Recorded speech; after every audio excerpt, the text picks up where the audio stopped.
प्राप्त करना चाहिए। बहुत सावधानी से अपने को चलने की जरूरत है कि जो भी चीज यहाँ पर मिले वो गिर न जाए। उसको संभाल के रखोगे विवेक विचार से, तब तो तुम्हारे काम और तुम्हारी है। और कहीं जल्दबाजी तुमने की और गिर गई तो फिर मिलना बड़ा मुश्किल है। इसमें बहुत से लोग ये 2 महीना 1 महीना ये चले जाएंगे, संसार में नहीं रहेंगे, यानी उनका समय पूरा हो जाएगा। कहने का मतलब ये उनकी आयु पूरी हो जाएगी। 100 की पूंजी तो मैं इनको ये बताए देता हूँ कि वो लोग मेरी बात को हमेशा याद रखेंगे। जब ऐसी घटना आप पर होने वाली हो, जितने लोग यहाँ हैं, जो भी सुन रहे हैं,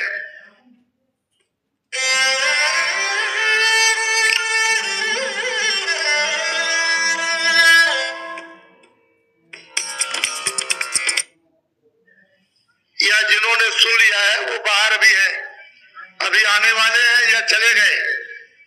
जिन्होंने सुन लिया, इतनी बात हमारी याद रखो, मैं आपका पक्का सेवक हूं।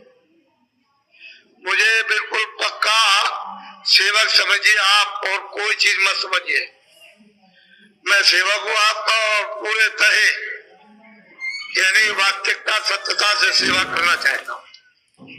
तो जब ऐसा समय आ जाए, जाने का समय, तो आपके बाल बच्चे, आपके घर वाले, रिश्तेदार, ये वो, आप पहले तो सबको बुला लेना, उनको याद करना कि भाई तुम हमारे काम आओ, हम तो हमेशा तुम्हारे काम आते रहे, तो हमारी मदद कर दो इसमें।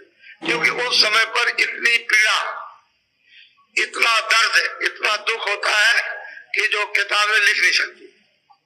महात्माओं ने अपना कलम बंद कर दिया कि ये बयान नहीं हो सकता। उस समय पर जब जाने का वक्त हो, तो वो तो पहले ये काम करते हैं, उनको तो देर क्या लगती। जैसे हुक्म कागज मिला, उसमें से फटा और उन्होंने कहा कि ले जाओ और जल्दी जाके मकान खाली कराओ, तो दौड़ पड़ेंगे। तो वो तो बड़े जालिम और क्रूर, निर्दयी, उनको जरा भी नाम मात्र की दया नहीं। इतने मतलब क्रूर, इतने काले और भयंकर और डरावने कि बस फौरन आकर के वो आपका मतलब है नाम लेंगे, और एकदम उनका नाम लेते ही और उनको आवाज देते ही आप बिल्कुल वही मूर्छा हो जाएगी।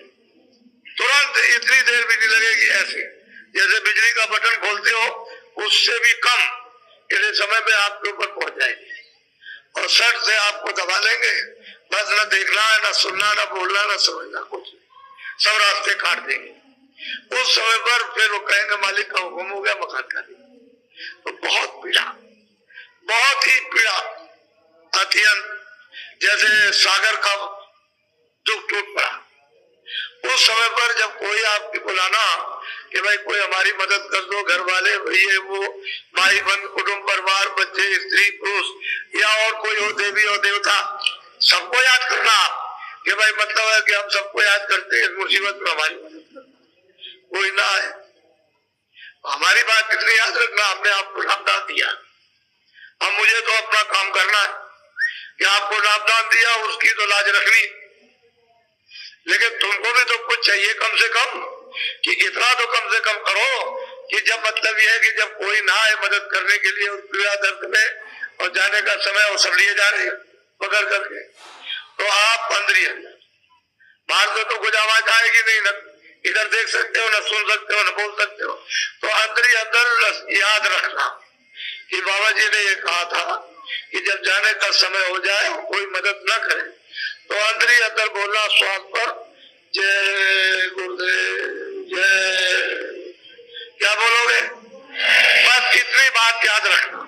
जब आप अंदर जय गुरुदेव बोलोगे तो मैं आपको मिलूंगा, मैं आपकी उस समय पर मदद करूंगा, सहायता।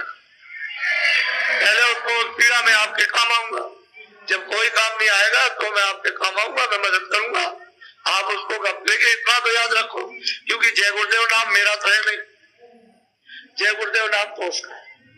मैं प्रचारक जरूर हूँ, मैंने इस नाम का प्रचार किया, और इस हिंदुस्तान में किसी ने इस नाम का प्रचार नहीं किया। और मैंने सदा बताया आपको कि भाई किसी आदमी का नाम, मेरा किसी आदमी का नाम नहीं है, उस प्रभु का नाम। तो आपको इसमें संदेह की क्या जरूरत, आपको उसका नाम लेना, मैं आपको मिलूंगा, मैं आपकी मदद करूंगा उस समय पर, और उस समय पर तो मैं आपकी संभाल करूंगा आपको, क्योंकि मैंने आपको नामदान दिया। और आप इतना नहीं लोगे तो फिर बताइए, फिर आपने क्या किया? नामदान का तो कोई उपयोग हुआ नहीं, तो फिर आपके लिए तो बड़ी मुसीबत। तो ऐसा क्यों नहीं, याद रखो। इसलिए कहते हैं कि भाई उसको अच्छी तरह से तुम अपने अंदर बसा लो, जब कोई भी बस जाए तो पर जल्दी काम हो जाता है, फिर दिक्कत नहीं है। और तुम ये देखना मतलब ये नहीं, जब मतलब कभी दूसरी घटना आ जाए और उस समय पर आप गिर जाओ, मूर्छा आ जाए उस समय, तो आपको तो मालूम नहीं कि किस तरह के छोड़ के भाग जाते हैं, वो सब छोड़ के भाग जाएंगे, जो लेने के लिए आएंगे छोड़ के भाग खड़े। तो आपको क्या परेशानी, इतनी तो याद करना, ये मौके पर कम से कम याद रखो, जब ऐसी घड़ी आ जाए तो याद कर लो, उसमें क्या मालिक के नाम दो। अब उसके नाम से मुझे मतलब ये है कि आपकी मदद करनी है, इसमें कौन सी बुरी बात है। अरे अभी जाओगे मतलब ये है कि जाने ही वाले हो, किसी का कुछ समय, किसी का कुछ समय, अगर मैं किसी से कह दूं कि भाई ये चला जाएगा, तब तो आप रात को मतलब ये है कि बिल्कुल एकदम गिर जाओगे, जब तो बड़ी मुसीबत आ गई मैं चला जाऊंगा। तो इसमें मतलब बड़े विद्वानों के, धनीमानों के होश उड़ जाते। ये तो ऐसे किसी से नहीं कहा जाता कि तुम चले जाओगे, वो मतलब ये ठीक नहीं। लेकिन अब ये बताना जरूरी है कि भाई ऐसा वक्त आ जाएगा तो आपको ये काम करना चाहिए, मोटी बात हो। तो मैं कुछ जरूरी बातें, तभी तो मैंने ऐलान किया कि आप लोग अपने अपने टेंटों में यानी 2 आदमी रख लो, जो डेरे लगे सामान रखवाली के लिए सब निकल आओ। अब जिस जरूरी चीजें हैं जो आपके हित की है, आपके लाभ की, उनके सुनने के लिए, समझने के लिए नहीं आओगे तो कैसे काम, तुम वहां बैठे रहोगे। जब कभी दवा किसी से लो डॉक्टर से, तो ये थोड़ी कि वहां बीमार पड़ा हो दवा यहीं से दे देगा या यहीं से सुई लगा देगा, ऐसा नहीं। उसके पास जाओगे और जाकर के देखेगा तो मतलब ये दवा बना के देगा, जो भी इंजेक्शन लगाए, कुछ भी करे, जिस तरह से सामने आना चाहिए दीदी के सामने। जब सामने आओगे तुम उनको देखोगे, वो आपको देखेंगे, तो इंजेक्शन का काम होगा। अब तुम यहाँ हो ही नहीं तो कैसे काम होगा? तो ये बड़ी महत्व चीज है। अब आप इसको नहीं समझ पाते हो क्योंकि तुम भूले भटके हो बेचारे सब। तो सबको मौका मिलना, ये अवसर, ये दृश्य देखो। जितने भी यहाँ इलाहाबाद में जिन्होंने जन्म लिया होगा, 100 वर्षों से ये दृश्य नहीं देखा। अपने दिल पर हाथ रख करके देखो, आप इस बार सोचो कि ये दृश्य जो है, ये जो बैठे हुए सुन रहे हैं, ऐसा आपने, चाहे वो कितने भी बड़े से बड़े लोग आ गए हो, लेकिन कभी आपने ये दृश्य नहीं देखा जो आपके समझ। ये तो अच्छी चीज है, ये तो आपकी सनातन है, कोई मतलब